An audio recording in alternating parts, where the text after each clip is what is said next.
Chez Bissou Télévision, chaîne Oyo et Kokani na yo. Balongo c'est 200. Donc,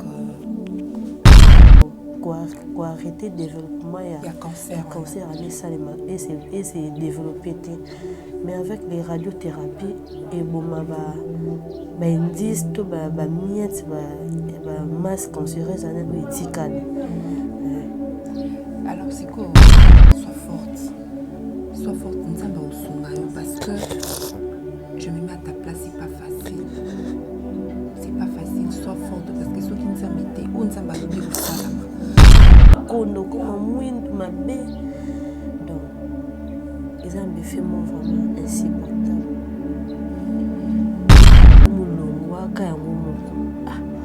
Non, c'est vraiment mes filles, non, senti mes filles, tout ça. Les mamans, vu qu'ils te bannent, on peut tellement souffrir, tout qu'est-ce qu'on peut tellement. Chez Bissou Télévision, chaîne Oyo et Kokani na yo. Bozale belé bokota l'émission de partout na pesi bino mbote. Mbote balanyo c'est chez Bissou TV. Oui, madame la mission na bino réponse à nos questions. Yande ko na pesi moyini nanga mbote, moyini bonjour, moyini nanga bonsoir. Bonjour, bonsoir. Baneko balandia biga NL télévision. Ezali ngai wabino Nadine Abigail Lobia, la vôtre noble et humble présentatrice à émission Cri du Vulnérable. De l'issue na numéro ya Sikana, émission Nabino Cri du Vulnérable. Aujourd'hui, nous allons recevoir une dame spéciale, mais très spéciale. Je dis bien très spéciale par rapport à Yama Makambo Oye à Koutani Namunavinae. À son âge, elle est encore une jeune dame. Sans plus tarder, je vais saluer mon fils Manassé Kabadi. Je salue mes sœurs Sandra, Elor, Tabitha Lobia. Sans oublier le grand réalisateur qui est derrière cette caméra, Tadingala Payayo Yangoyo, respect. Un réalisateur très doué et très intelligent, je te salue. Donc sans plus tarder, Tadi Okofon Labusso, nous allons recevoir notre invité du jour, Okombo, qui répond au nom de Madame Espérance Balilo. Avec elle, nous allons essayer de parler par rapport à la situation qu'elle a eu à vivre dans sa vie. Donc sans plus tarder, voilà, nous allons recevoir Madame Espérance. Bonjour maman Espérance. Bonjour maman Abiga. Bonne santé. Oui, santé ça bien. Ça bien. Oui, santé ça bien. Tu sais pas là makasi ou yambi biso la prière, to komi sinsa mbeli susu.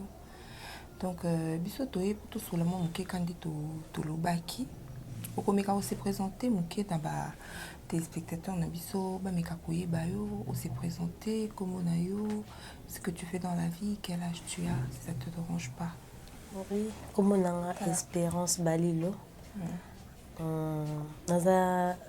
Donc, fonctionnaire, disons, hein, chômeur, je fais rien, je suis à la maison, depuis la 6e étude, j'ai 27 ans. C'est un peu ça. Ah, d'accord, 27 ans. Aux chômeurs, ça qui est au et maman Espérance. Par rapport à la situation, il y a un autre qui dit ah le poteau seulement muké. On m'a expliqué bateau bakolanda biso parce que émission na biso au to le bela bateau bazana pas problème bateau bazana ba vulnérable. Ni tu na situation na comme vulnérable. Donc il y a un autre seulement muké ba fidèle spectateur, fidèle téléspectateur et émission Oyo ba mekakoye ce qui s'est passé. Alors, maman Espérance, tu es à Lilo. Qu'est-ce qui s'est passé avec toi? Et ben pourquoi à niveau ya passer la chirurgie na poitrine pendant que tu es une jeune femme comme ça. Et ben mais quand on expliquer biso que to mekana ko to mekako comprendre comment ça s'est passé ben la situation Oyo. Ouais, merci. Depuis 2016. Un bon matin dans la Moukinangaï, je commençais à avoir poitrine et ça passe. Poitrine passe. Naïbsi maman n'a pas être nous ça là-bas, mais ça là ma case, il y a un petit salaud bon. D'habitude, depuis que non, c'est aussi la douleur, nous aux yeux comme moi calme au mêlé. Nous on l'appelle calme, mais le fait que non mais moi calme aux yeux de lui prendre le mêlé, aux yeux de la reine au mêlé, mais les faits ont continué qu'à poitrine comme qu'à passe. Nous toquons qui hôpital. Tout le monde a médecin. Tout le monde médecin. médecin consulté ngai yebisi non eza juste kaka bafaire bainfection moto esalaka bongo bablo ya mike yana nde bapesaka bapremière soin bapesanga batraitement esili ezalaki traitement nini o bapesaki neti mpona poitrine bango to basalanga baexamen bakotianga radio bamonaki y avait rien na 2016 wana ezalaki eloko te médecin obi yayaka juste bainfection bablo ndeka nzoto edérange esali bon apesanga bakisi na meli to na meli 2016 eleki 2017 eleki 2018 nde ebandi soko se manifester parce que bandi manifester ebandi douleur donc de plus kutu ezala na 2016 douleur ebandi douleur ti ekomi osaigner voilà les libelles comment saigner libelle banda non na oyo à droite à droite ebandi osaigner nde tozongisi na hôpital ezosaigner mpe ya makili ezobima ou bien soko fini non so ovandi ka boye ebandi obima surtout so moi eza makasi omoi vraiment ke non makili ebandi obima nde tozonga susu hôpital tokutani na médecin ebisinga funa asala mammographie mpo bayeba si c'est quoi nayo osala mammographie epesaka eloko te viki âge. Pour mammographie, ça à partir à 40 ans comment mais moins de 40 ans, bah ça que mammographie comment bah ça là qui ont quand même bah ça là quand même bah ça là mammographie par contre ça ma machine voilà bah pareil on va tester bah ça la mammographie et spécifique âge pour mettre pas ça sur vérité que non vu que âge ils en assez mammographie et tâtonneur un peu donc ça la mammographie il y avait rien et moi et l'eau ebimate nakuta sur échographie et le ebimité nde ao presque bakisi wana na mela na ndo mela bakisi après eyo kangango donc esenye sute mais douleur et communauté ekosalo après on couvre une semaine bien les une semaine encore il y a douleur et bandi kabo surtout bengi non mais là toujours qu'ici ça va passer. Si 2018 là pe na melika bakisi aussi là 2019 2020 en début nde eyeli susu ko tous les 200 et comme vraiment ko saigner comme pina donc et poitrine nene de ne remarquer siko na comme quoi mokolo tu vois dans mon perdre tête et aussi là na perdre teinture soki comme longwa ka yango moko non c'est maman habité befi non senti befi en tout ça boy ni maman balanga te vu que to bané dans hôpital mosusu ba binanga to question hôpital ante to changer hôpital ni to ko longa na hôpital yana to no kende wana c'est important tant ba kombo ya hôpital ni to longa na hôpital al boso no ke to qu'est-ce qu'on hôpital ya mi balé hôpital mais là qui hôpital à Mutombo à côté parce que je vais passer ma chirurgie kuna on a les pays ben pour là-bas ni non qui hôpital à Mutombo to na qui hôpital à Mutombo ba ça une consultation ba ça c'est un examen ba ça une mammographie donc tout le médecin à mon akeno ils a cancer ndi abisinga bi moi ba confirmer que c'est cancer directement exact pour faut ba ça un moment hôpital différent pour l'accès que nous a cancer ayotinda biso na hôpital ya Kankokolo na kutana madame pas la spécialiste en cancer c'est sous examen pas naé a confirmé que c'est cancer ayotinda sur hôpital mon a certifié mairie na lumete m'a confirmé encore c'est cancer et troisième fois nous ayotinda na HG on a kiende on va consulter. Mais au moins, on a déjà cancer et côté dans la troisième phase. Donc, côté dans la troisième phase, donc il y a peut-être tout le baba 2016, 17, on a bâti ces eaux, mais il y a des eaux simplifiées. Donc voilà, bah confirmer que ça a cancer na année. Na 2020 il y a 2 ans. Il y a 2 ans, tout le monde a confirmé qu'il y a cancer. Allez, vu que bah taxa qui déjà ils trop traitement, ils ont trop fondé dans la chimio.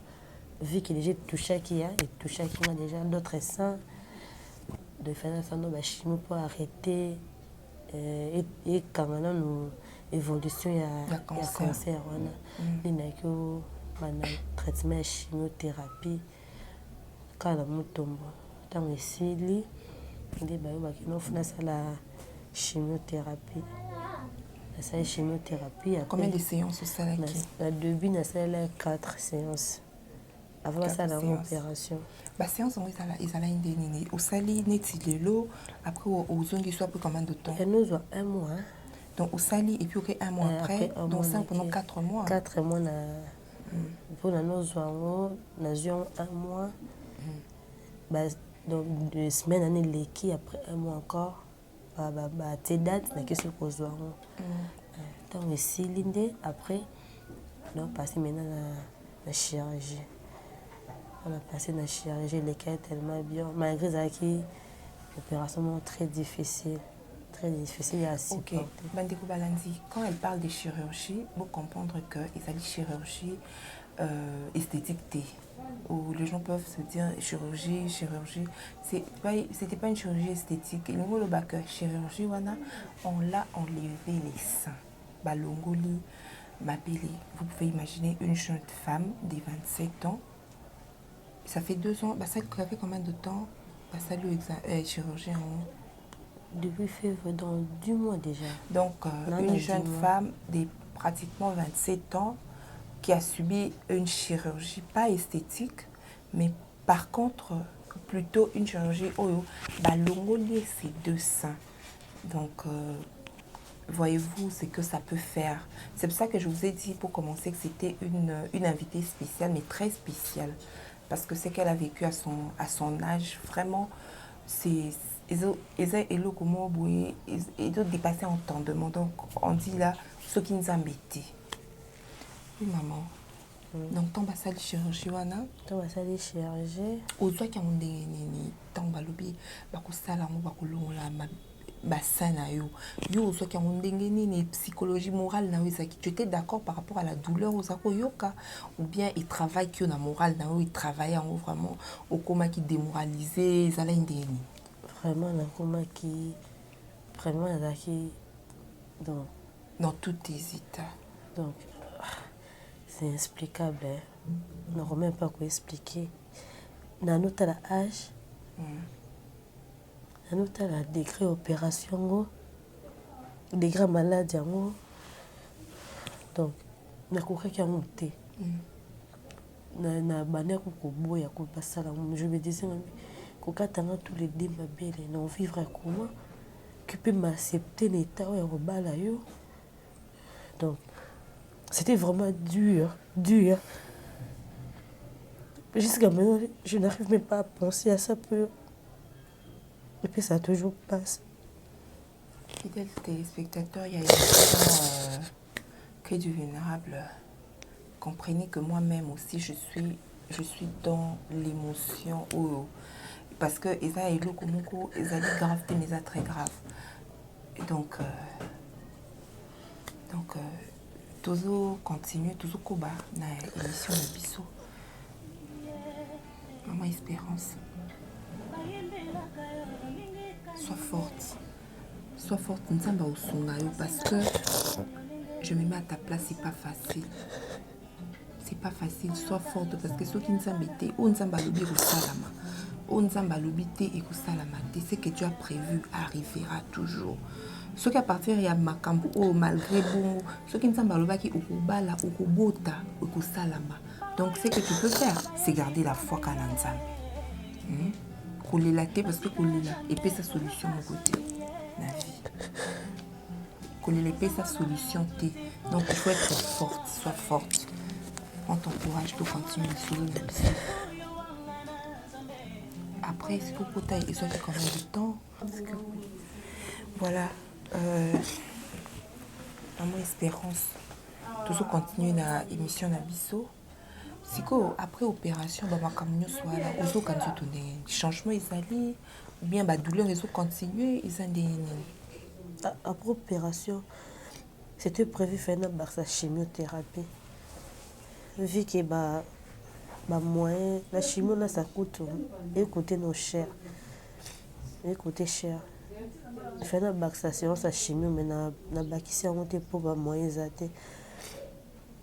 Et le 2 le médecin a ni na passé na chirurgie na sali chimio mais suka funa sa radiothérapie pour chimio eza juste ko arrêter développement ya cancer ani salema et c'est développé mais avec les radiothérapies et boma ba indice to ba miette ba masse cancéreuse ana o etikali. Alors siko nalobi nengaki toyeba moke par rapport na chimio wana chimiothérapie baza kosala yo suki na yo ekatana ite suki ekatanaki suki nyonso elongwa donc ezalaki poil disons na nzoto poil nyonso eza basile et donc ezaka poil na nzoto ebanda kosala ndeni baefe nango ezalaki ndeni bachimio wana okosupportant te ozala na appétit olia te même pendant 2 semaines okolia te kosanza aire nyonso donc nzoto esili nde omoni ngako boye na récupéré donc okondo okoma mwindu mabe donc eza na befe mo vraiment insupportable. Fidèle téléspectateur, Gamona Sokokaté, donc ça me fait trop mal. Alors, Siko, qu'est-ce qu'il faut balobi que il faut nini, il faut continuer chimio ou bien continuer thérapie Siko, ou ça là déjà ou bien aux un processus ou bien dans un programme et ça n'est ni. Non ça la montée vu que ba moyen exact. C'était pour venir faire chimiothérapie. La chimiothérapie qui se bat na 4 écoutons d'abord $200. Mais on est à 3 séances, séances on a $150. Si vous venez 3 flacons qui sont à 200 à 400, plus les 450 il y a chimiothérapie, c'est d'accord bah na bête ma bien 600 séances et au combien de séances 3 qui s'y en a et 600 plus de 3 séances 450 donc on dit bah 1050 mais ce n'a jamais et c'est toujours dans ça la radiothérapie. C'est important radiothérapie et ça pour na moni radiothérapie et ça neti ngana za médecin mais naibi quand même et ça pour na ko faire disparaître nini omoni miette wana cancéreuse au fait masse maligne il y a cancer wana pour disparaître dans nzoto parce que cancer et ça la cancer et ça métastase parce que cancer monsieur ko taboye sauter côté comme na mususu donc il faut vraiment radiothérapie wana pour na biloko wana nyoso elimo métastase wana ezalate quoi et ça bon non vraiment. Maintenant, il y a si aujourd'hui tu peux être $1050, il y a chimiothérapie. Là, on peut-être pour nous prendre ma séance là. Mais après ça, et c'est notre radiothérapie. Maintenant, la radiothérapie, ni tous ces renseignants qui a été. Même dans mon tombeau, la radiothérapie. La radiothérapie, tu vas machine à les athées. Donc, essayer de voyager. Ni tous ces renseignants qui dans le pays d'Afrique, ils sont en Mozambique.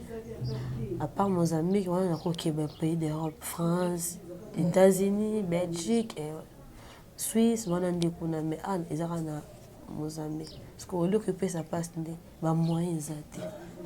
on a déjà dépensé trop dans Oizaki et Liboso. Parce que ici, tous les autres pour qu'ils nous continuent le traitement. Et déranger tes donc attends. Ok. Ah Seigneur. Pour voir, c'est ça. Pour les bandits coteaux, besoin qu'on bouille le pour contaminer le coteau et y a d'autres c'est un acier. Donc, j'ai vraiment presque poitrine mobile. Vraiment, biloko aboulé. Donc, moi, les spectateurs, Bandeko Balanzi, vous comprendre, donc je suis dans tous mes états. Et le Kwaboué pour une jeune femme, où il y a juste 27 ans, à Botité, à Balité, donc essayer de comprendre oh ça na mitema vraiment à kosunga batika boité batika makambo boité. Là elle a vraiment besoin de soins. Elle a vraiment besoin de soins parce que ils a grave. Cancer, ils ont le comoroté, ils ont le quoi virus. Cancer, ils ont le comme déjà elle a la chance de vivre, de survivre. Donc elle a vraiment besoin de l'aide le plus tôt que possible parce que là ce basali ba chimie wana il faut qu'il ne va pas la radiothérapie wana pour qu'au moins on sache qu'elle se rend parce que cancer ils ont le combo et sotaka. Ils ont sauté. Vraiment, oyo bazala motema ya kosunga. Cette jeune dame, basala yango, le plus tôt sera le mieux. S'il vous plaît, vraiment, s'il vous plaît. Donc, maman Espérance, depuis wana, après siko, nenge ozo isu ba traitement wana te, okomi siko na appétit, okoma kolia, osaka ba fièvre ou bien isandeni. Ouais, il y a ma douleur hier en Pas douleur en ndenge ba douleur au nez tu zala kala tu au senti comme moi crampe pour mettre ça sur un vie qui na sisi traitement dans moi ma douleur ma fièvre la fièvre pour nazo couper moto j'ai la sens chaude ma fièvre la simbier vraiment j'ai la sens chaude ça fièvre ma douleur moi ezonga quand même moi nazo ka moi doliprane na mele. Maman Espérance, toujours kabwana siko tokomi presque na suka ya émission na biso cri du vulnérable où ezali émission ya tout oyo baza na kati ya pasi ba problème ba démuni na ba vulnérable vu que yo okomi vraiment osa vraiment vulnérable est-ce que au fait nini yango ko senga batu basunga o parle un peu lance un message pour que batu va venir yo en aide.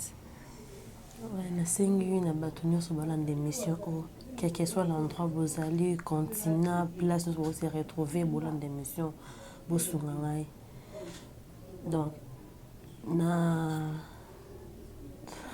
donc asuki azana ba parents na donc je nazana ba parents na ngai nazo soutenir ngai famille zo soutenir mais nous sommes limités dans point moyen financier donc traitement o esenga mbongo tellement ebele bao bayebi bakan ya cancer baolo esenga tellement mbongo ezosenga vraiment mbongo so naleki lelo émission mpona osenga aide na bakosoutenir nga botika nga te nana mposa na vivre longtemps nasala foyer donc barêve oyo nyonso na pensar ezala réaliser omondeli naleki pour ke bosoutenir ngai donc nana mposa ovivre. S'il n'y avait pas besoin d'en vivre, je n'allais même pas passer aussi dans une aide. Mais si je suis passée aujourd'hui parce que je suis limitée, ma point financier est cocaté pour qu'il y ait un traitement ailleurs. La radiothérapie, ça demande l'argent. Quand vous voyagez, ça demande l'argent. Et on a tout ça devant vous. Dans mon témoignage, c'est un peu ça. Donc, Mandiko Balanzi a émission au Crédit du Vulnérable. Comprenez au moins que voilà une vulnérable vraiment où azali bosso na bino azali kosenga azali na besoin ya ba soutien na bino parce que bango ba komi limité azana ba parents naé azana bandeko naé c'est vrai ndi bomoni ko tourner nga leki na ba opération sur ba chimiothérapie ba séance nango mais ils sont limités ils sont vraiment à bout donc yango yé a préféré aya koloba à la télévision pour bon méga kosunga et vraiment j'ai fait vraiment un appel fort pour na pas vulnérable c'est vraiment elle pour elle en tant que vulnérable bon vraiment vous prêter main forte vous sunga et vraiment là bas moyen pour ameka ko kende ko se faire soigner à vivre peu longtemps. Vous voyez elle a 27 ans elle n'a que 27 ans elle s'est pas mariée elle a pas d'enfant mais à subir wa makamoko boy oyo kutu ezolekela ye moko ekolekela pe bato ebele. C'est pour ça qu'au début j'avais dit que c'était une invitée spéciale mais très spéciale. Merci lisusu na ba oyo bolandi biso na ba oyo bazala toujours scotché na biga NL télévision pour la kolanda émission na bino Cri du vulnérable. Merci beaucoup ne bokolanda numéro oyo nouveau numéro oyo toyambaki maman Esther Espérance Balilo. Merci beaucoup à tous. Je dis merci aussi. Voilà, numéro de contact où vous pouvez contacter. Ils ont plus de 143 85 52 061 54. Donc plus 243 85 52 061 54. C'est un numéro dans moko. Numéro na yo tu ba bengi ba benga on commenga na WhatsApp on mona na que soit traitement na ya nzamba osala na je suis là mais et c'est un peu aide ma médecin et c'est un aide qui s'y peut kota na nzoto. Le médecin va soigner parce que c'est Dieu qui guérit mais c'est les médecins qui soignent. Tu as vraiment besoin d'aide. Donc bandi ko balance to komi parce que na sous émission na biso émission moko il s'aligne vraiment donc il s'aligne pas c'est dire même pas c'est petit donc pour la maman Espérance bah oh vraiment bah ça la monter ma la maman Denise maman Olive ceux qui vraiment abed à chou donc makamuna bino yango ba kanabino bino batomité mama la o osungaka batou ou démunis, vulnérables parce qu'elle est vraiment vulnérable à niveau moko. Elle est vraiment vulnérable. Ceux qui prêter main forte à soi soin wana azala parmi biso. Vraiment je dis merci maman Espérance. On a confiance en Dieu. Toibi kensamba kosunga et puis toibi que bateau to bengi abeda chou bateau basungaka. Bako venir en aide. Donc je dis merci à Tadine Galapa derrière la caméra. Merci à tous ceux qui vont suivre cette émission. Merci beaucoup. Donc nous sommes arrivés à la fin de notre émission. Bye. Chez Bissou Télévision, chaîne Oyo Kokani na yo. Bozali belé bokota l'émission de partout na pesi bino mbote. Mbote bala nyonso ya chez Biso TV. Oui malamu na émission na bino réponse à nos questions. Yande ko na bino. Na pesi moyini nanga mbote, moyini bonjour, moyini nanga bonsoir.